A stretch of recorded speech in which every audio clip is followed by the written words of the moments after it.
Asian cup বাছাইয়ে হংকংয়ের বিপক্ষে do or die ম্যাচকে সামনে রেখে ফুটবলারদের চলছে তোড়জোড় প্রস্তুতি। সোমবার দলে যোগ দিচ্ছেন ইংল্যান্ড প্রবাসী তারকা ফুটবলার হামজা চৌধুরী। পরদিন কানাডা থেকে আসছেন সমিত সোম। এই দুই বিদেশ ফেরত ফুটবল তারকার হাত ধরেই শক্তিশালী হয়ে উঠেছে বাংলাদেশের স্কোয়াড। ক্যাম্পে এরই মধ্যে আছেন জামাল ভুঁইয়া, ফাহমিদুলরা।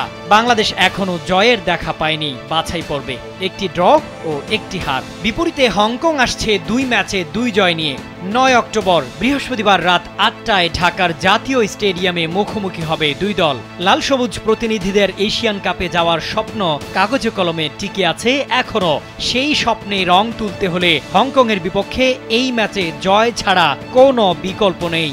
র্যাঙ্কিংয়ে 38 ধাপ এগিয়ে থাকা হংকং চায়নাকে হারিয়ে এশিয়ান কাপ মূল পর্বে খেলার আশাটা বাঁচিয়ে রাখতে পারবে কি হামজা জামালরা?